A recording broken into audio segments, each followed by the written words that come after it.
What's going on, everybody? Welcome to the Monday edition of the NBA Slate Starter Podcast. I'm Eric, joined with my buddy Ryan as we break down Monday's 9-game NBA DFS slate.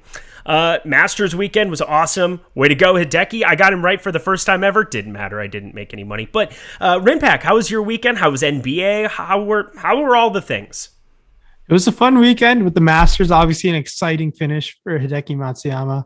Well-deserved win for him at Augusta. Sensational Saturday performance to really put the icing on the cake on Sunday. The Masters at DFS was fun. I usually play only golf DFS for the majors, so it was fun dabbling in the PGA streets, as you would say. But NBA, just a bunch of news on a nightly basis.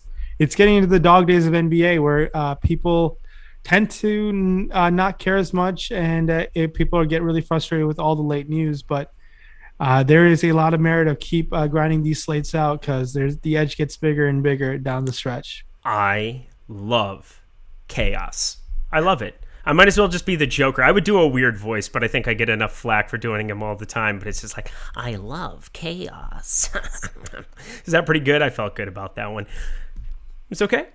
All right, I got a head nod. Anywho, we're sponsored by Monkey Knife Fight today. Go to monkeyknifefight.com. Use promo code Awesemo. That's AWESEMO. If you can't spell it, it's on the bottom bar right there. Plug that in. First deposit bonus of $50. Fire that up. You want to talk about a fifth major? I know some people think that the Players Championship is the fifth major. The RBC Heritage this week at Harbortown Golf Links is the fifth major. There is a gigantic edge. If you follow Awesemo.com and you check out the golf product, if you listen to us on Wednesday with Ben Russ as we do Live Before Lock, if you check out all of Jason Rosslin's goodies, except for when he talks about Jordan Spieth because he's irrational, basically the absolute genius of golf DFS, make sure you hop over to monkeyknifefight.com and take advantage of a couple of those for Harbortown because I promise there are some goodies that are coming down the pipeline there. But check out their NBA contest. We got MLB is in full swing. Literally, that was a pun. Check it out. monkeyknifefight.com. Thank you so much. You ready to get started, my dude? Let's ride. Beautiful. Get to that bottom bar. Hit the like button. Hit the subscribe button. Hit the notification bell. But definitely hit that subscribe button if you're watching us on YouTube. That is how we are able to do all of these free goodies for you day in, day out. Let's get started. Top end of point guard. Russell Westbrook, $11,000 over on DK. Luka Doncic is $10,700 up against Philly. Russell Westbrook up against Utah. Both kind of interesting spots. I don't know why Luka Doncic doesn't want to have ceiling games anymore. I think he just might hate us. I'm not sure. Maybe something to that. And then you've got James Harden, who's going to continue to be out against Minnesota. It's got the nice little red O next to him for that hamstring strain. And then Steph Curry sitting at 10,300. So we got 3 point guards sitting up over 10K. I mean, Steph, that's a sizable jump for him. But we're seeing him just take 3 after 3 after 3. And on DK, where you get those 3-point bonuses, he seems like an all right target any day. But 10-3 is a big number. Talk to me about the top end of point guard. Yeah, man, when are we going to get this Luka game? I've been chasing it for some time. It's just not happening.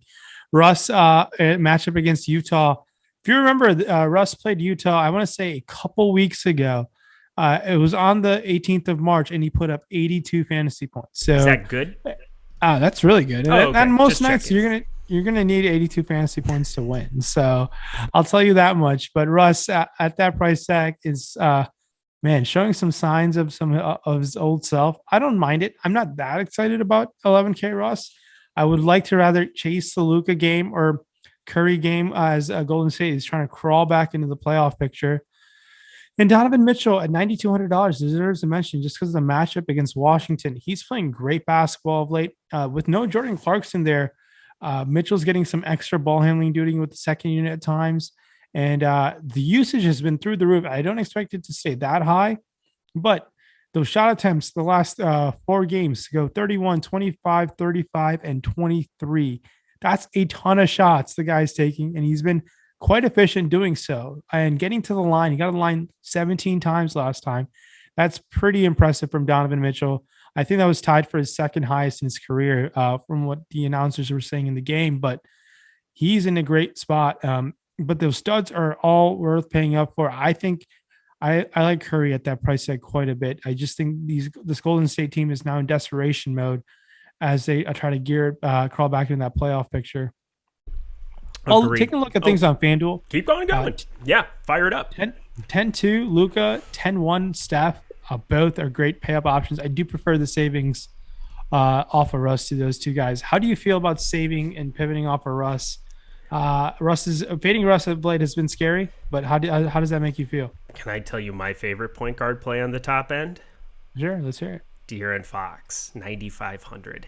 I know it's going to be an ownership thing because I know that it's not going to look pretty, but it's New Orleans that's playing on a back-to-back. We know how bad they are defensively.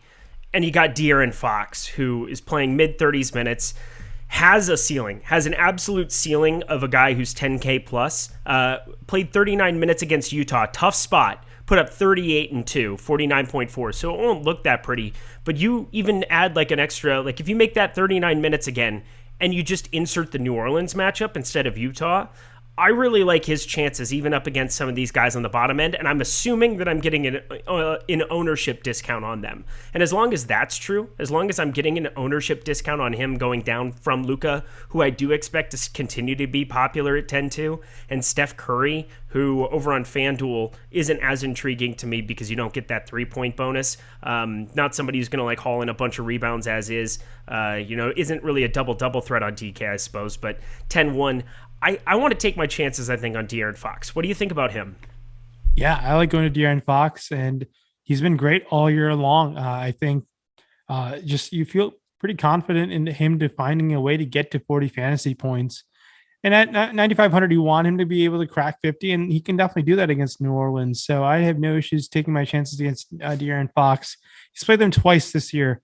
He's gone for 57.8 and 77.3. FanDuel fantasy points. That is remarkable, and you will take that in a heartbeat at that price tag. So I really like spending up for point guard tomorrow. But in terms of value plays on point guard, if you want to change up your roster build, there is no Kyrie Irving tomorrow.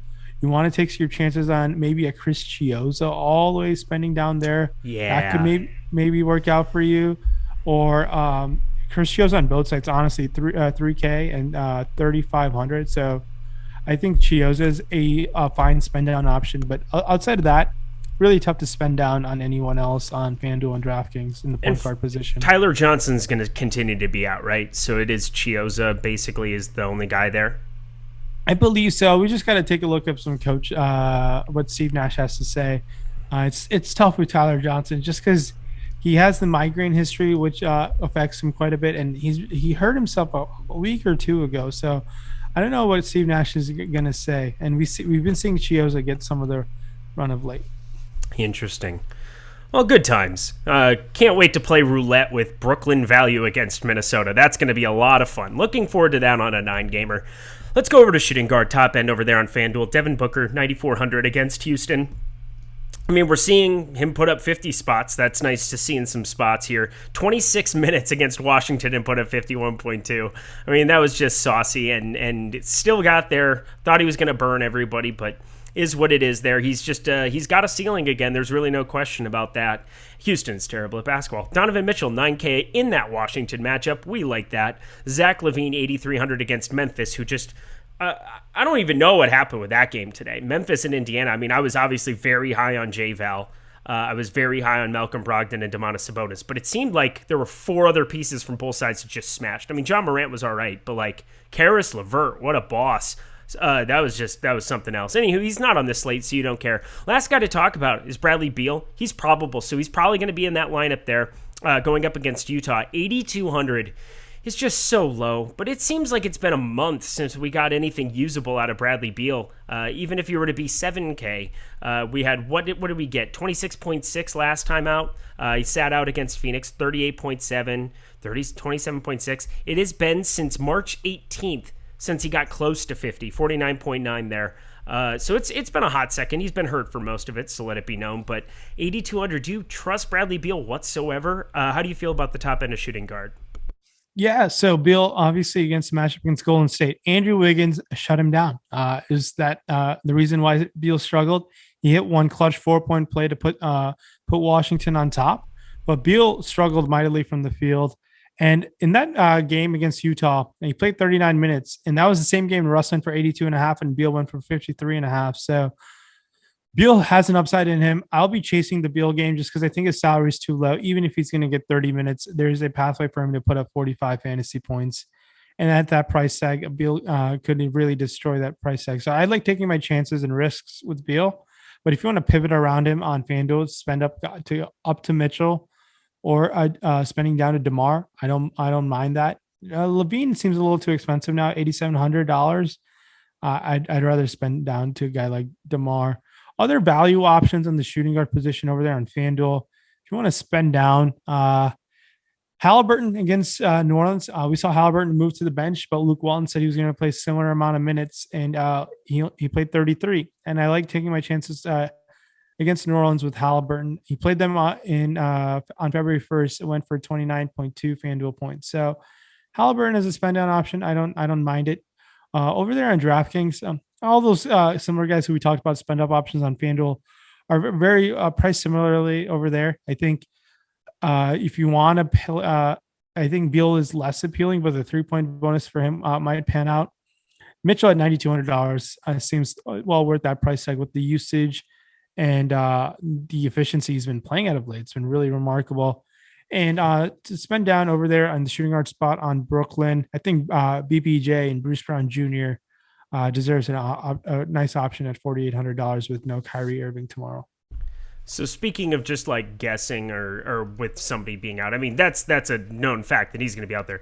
I don't think D'Angelo Russell's going to play in the second half of this back-to-back. That's just kind of a feeling that I'm getting. Jalen Noel sitting there on DK, I could maybe say at 4,100. I am curious. You're going to have Beasley continue to be out there. You do have Anthony Edwards there, so that might be more of the appealing spot, but that would be at the small forward position. So we'll get there over on FanDuel or something, but yeah, D'Angelo Russell 6,600 wouldn't really be in play for me. But if you were to happen to get that news, I mean, the problem is they do have a Kogi who can play meaningless minutes, Jarrett Culver. I want to try to find some way to match up some of that Brooklyn value that we'll get with no Kyrie and no Harden, and find a couple of these guys from Minnesota to maybe run it back with. Not that that's something I'm ever trying to do totally, but we don't have Popcorn Machine updated yet. But looking at the box score, I'll pull that up here because that was earlier today as well. Zach LaVine, 30 points up against them. We have, how many minutes did he end up playing? Yeah, we have Naz Reid played 28 minutes today in a close 4-point win. D'Angelo Russell played 26 minutes off the bench. Okogie played 36. Yeah, so maybe this isn't the best spot to be looking at. Just wanted to talk through that for a second. Noel didn't even play. DNP CD, even though he was active. So, yeah, just letting it known. That was my process, just talking through a guy who you shouldn't play tomorrow. That was exciting. Anybody else for shooting guard right back? No, I think we covered all the hard-hitting points. There's still a Denver situation with Jamal Murray. They're on a back-to-back. And Will Barton, I've been targeting Will Barton with no Jamal Murray, and I think we can continue to do that as well tomorrow. That seems like a good idea. Top in a small forward. Our boy Luka Doncic over there on DK, where you should be playing him at the small forward position most slates because, I don't know, it seems like point guard would probably be a spot you should be taking advantage of elsewhere, but 10-7, obviously a fine spot there. Brandon Ingram going up against Sacramento. I mean, this Sacramento-New Orleans game is going to have some guys who pop for some fantasy upside. 8,500 is a bigger number. And again, I've been on the Zion train with you for I don't know how long. It's been like 2 months that we've been playing that cat. And we got our 10K number. We'll get there as well. Tobias Harris, he's got the Q tag next to his name. He's not on the injury report, though, so I don't know why that is. So he's 7,900 against Dallas. So that price is starting to come down to account for Embiid being back in, but probably still a little too heavy. The guy I want to talk about is DeMar DeRozan. Why do we keep getting disappointment from this guy? We didn't today. He played really well today, I believe. Well, never mind. I saw he had a terrible first half, and then just kind of like, oh, okay. Well, never mind. DeJounte Murray, I thought, was the guy who was going off in that game. Yeah, DeRozan ended up getting to 50. Oh, damn. Okay. 50 Honestly, DraftKings. So play DeMar DeRozan. There we go. Yeah, DeMar DeRozan's a guy who has an upside in him. Obviously, we saw it tonight. On a back-to-back, we'll see what Popovich does. But the Spurs team also hovering around that play-in game seating-wise. So Popovich, I don't think, is going to mess around much with the resting. And these guys are young players, and I think they can be pretty solid to go forward. I don't mind going to a guy like DeRozan. Other guys at the small forward position, Anthony Edwards, still a very strong option with no Russell potentially tomorrow. And other guys to spend up for, Brandon Ingram, 8,500.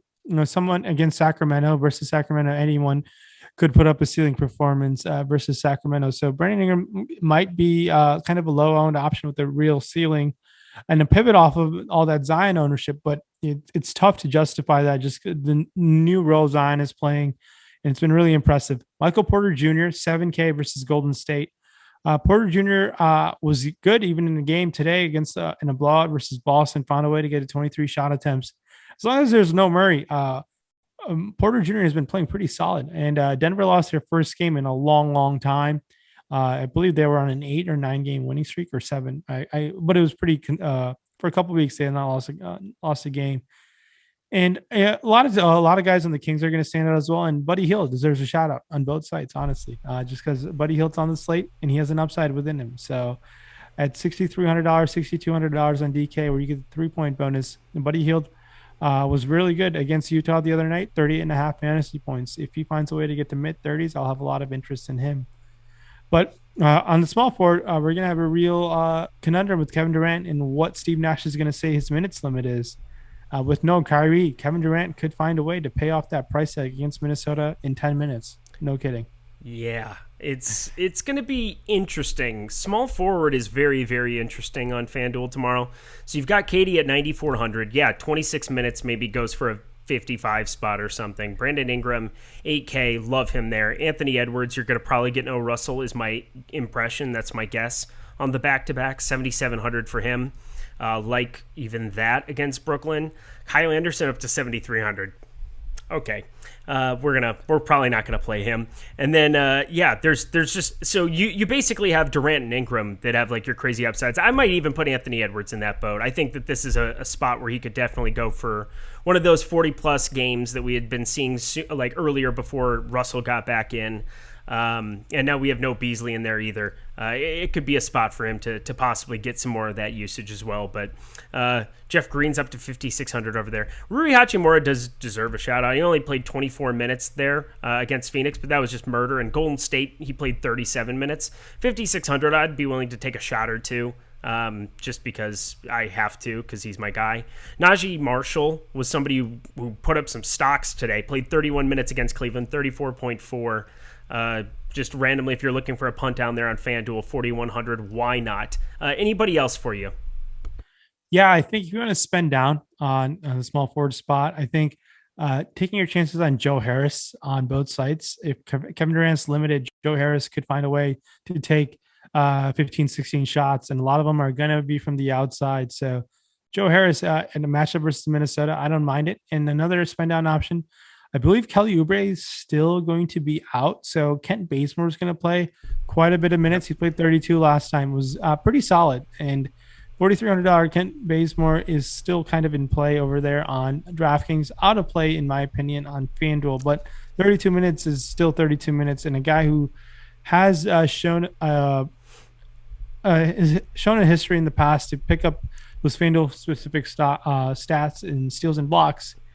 He's not totally out of play, but it's tough to consider a $5,200 Bazemore. Somebody hired a new person at FanDuel because they have somebody who's actually like starting to proactively price people. Now, I'm not saying they're perfect. There are definitely some stupid tags that we've been seeing throughout the year. But, man, they've been doing a lot better job of pricing guys, wouldn't you say?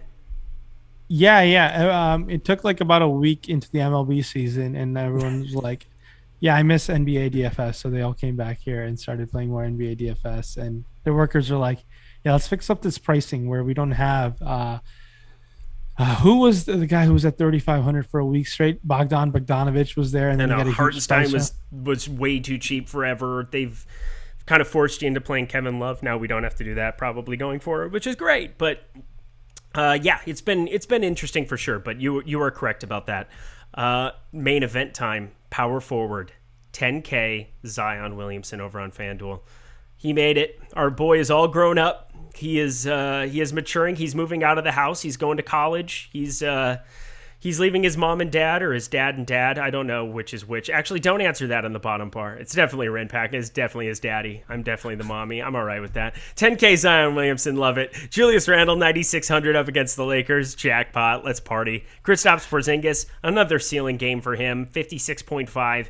He's been playing so much better, and Dallas has been winning a lot of basketball games as a result. I don't know if did they end up winning tonight. Nope, they lost by 2 to San Antonio. I did stop watching this so that I could prep, but I got distracted by the Zion price tag. It just made me so happy. Talk to me about the top end of power forward.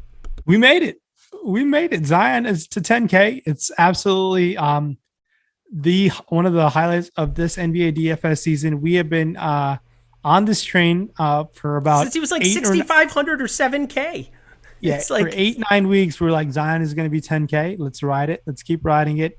And today he was sensational. DraftKings should beat it above 10K next time he's on the slate. And an absolutely marquee moment, monumental. What a significant day today that this is. To see really Zion is. Write it down. What is it? April 12th? Well, technically it's April 11th, but April 12th slate, a day that will not live in infamy, will always be known as Zion Williamson Day. Continue. Now, how long will he be above 10K? We don't know. Not very long, but he made it. That's what matters. He made it. And Clint Capella got there first, which is definitely not something we're going to talk about either, but continue. No. But Zion against Sacramento, love it. He's getting into that territory where he's going to be consistently in one of those highest scoring players on the slate situations. So definitely like that. Julius Randle against the Lakers. He's going to be in a back-to-back. I like Randle, but $7,400 Christian Wood seems a bit too cheap when he's playing 35 minutes. You would like him to get more rebounds. Sharing the court with Kelly Olynyk doesn't help as much for his rebound rate, even his usage at times. But Christian Wood has an upside in him against a tough Phoenix matchup. Don't mind that. With Dallas on a back-to-back, we'll see what happens with Porzingis and what the situation is. But he's still in play if he were to go.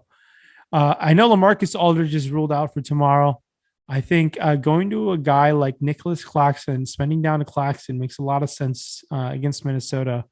We'll see what the starting lineup is going to be like. I believe Blake Griffin can play tomorrow as well.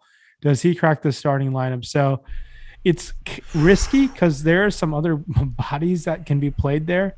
But I think it makes a ton of sense to target Claxton or Griffin if one of them is starting. And I don't mind if one of those guys, even if they're coming off the bench, I think they could pay off their price tag on FanDuel, especially. Over there on DraftKings, spending up for Zion, $9,700. Love it. It's tough for me not to really like that play. Another guy who stands out to me, $6,700, Draymond Green, has a huge upside in him. He was pretty mediocre against Houston. Didn't make a shot from the field. You want him to at least make a few shots from the field to really get more fantasy value. Yeah, but has triple-double upside in him, so don't mind it. Kevin Durant, we'll see what that minutes limit looks like. 9K, like we said, he could pay off that price tag in 24 minutes against this Minnesota matchup. There's a slim chance that could happen, so he's not completely out of play, but tough to really have a strong consideration there, just like with the injury history and what the coaching staff has indicated.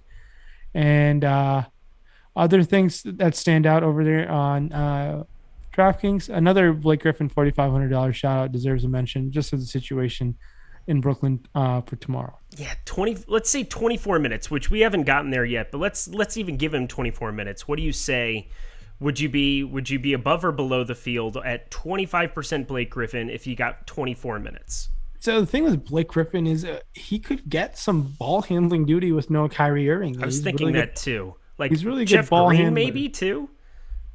Yeah, Jeff Green, someone who you feel more confident with the minutes if you were to go. So it's going to be tough. It's tough to have a ton of confidence. We'll have to see what the coaching staff has to say, what the starting lineup is, what ownership projections look like. But Blake Griffin in 24 minutes has a ceiling in him to get 35 fantasy points against a Minnesota team. Well, we haven't seen it much, but it could happen. He looks a little bit more spry in Brooklyn, so that Brooklyn front court is going to be an interesting tournament to target. Could be a big key to tomorrow's winning slate. I hope not, because I really don't want to do it. But yeah, such is life. I'm gonna have to listen to my boy Rinpack, because it's generally treated me well in my life. So I'm gonna continue to do that. Going to the top end of center, Karl Anthony Towns is 10,500. Oh boy, man, center is just so loaded tomorrow. 10,500 for Cat against Brooklyn. Yes. Nikola Jokic against Golden State, 10-4. Yes. Joel Embiid, 10,100 against Dallas. Yes. Nikola Vucevic, 9,100. Yes. Rudy Gobert, 7,900 against Washington. Yes. Jonas Valanciunas coming off of an absolute smash today, 7,300. Yes. This might be a play two centers kind of day over on the old DraftKings Fantasy Cruncher machine. Plugging in the center, removing other positions from the flex, and just jamming in a couple of these centers, because wowzer, you better get it right. Talk to me about the top end of center impact. Man, you said it all. All of those guys could go for 50 to 60 plus in their matchups. Like, you got to have a ton of interest in all of them. It's really hard to pinpoint one, especially now with what we have. But if you want to save all the way down to a guy like Vooch, I won't blame you. If you want to spend up to a guy like Cat, I can't blame you against Brooklyn, man. Cat should definitely have a monster field day. We saw what Andre Drummond did. Cat, I love going to Cat of late. The coach just wants to keep feeding him the ball, playing those minutes. If he stays out of foul trouble, Cat should be one of the highest scoring players on the slate. Jokic in the front court matchup versus Golden State. Keep in mind, no Wiseman now, so we might see a little bit more improved defense from that front court position with Looney, or I would be shocked. Toscano Anderson too, right? He played 17 minutes. Yeah. Jokic should eat Juan Toscano Anderson. Oh yeah, no, he'll just obliterate him. It'll be beautiful, but that's honestly going to be what happens, because like they have nobody. Yeah, I don't. If Juan Toscano Anderson has a ton of ownership tomorrow, it'd be tough for me to go there. I don't know. Maybe I'm overthinking. You look like you're in physical pain thinking about that. It's like he's 3,200 on DK. I mean, you got to at least think about it. He played 17 minutes. He's going to see even more. Yeah, it's an interesting situation. We're just talking ourselves into this garbage. I'm sorry. Yeah, I'm just going to spend up for center. Okay. That's it. That's a great idea. That's what I'm going to do too. Yeah, I think, and over there on FanDuel, all of those guys are in play. And then I think going to Andre Drummond at $6,500 versus New York is not crazy. I know only played 22 minutes against Brooklyn, but that game got out of hand real quick after the ejections and limited KD. We'll see what Drummond's minutes look like, but I don't mind it at $6,500. If he's going to find a way to play mid-20s minutes or mid to high 20s minutes, I think definitely in play. But a priority for me tomorrow is going to guys like Embiid and Cat and Jokic. Just mixing and matching and rotating through those three centers makes a ton of sense to me. And hopefully there's enough value that we can roster both of them on DraftKings. Yes, please. That would be a lot of fun. Looking forward to all of the ceilings and all the 10K guys. It might be an ownership thing because I like them all. Like, this is ridiculous how much I like the centers on this slate. So just something to have in the back pocket. If you know how to use Fantasy Cruncher, you're going to enjoy tomorrow, I think. So, Rinpack, any final words for the people? Yeah, thanks so much for starting off your week with us. And if you haven't yet, please do leave us a review on the Apple Podcast page. Those go a long way for us.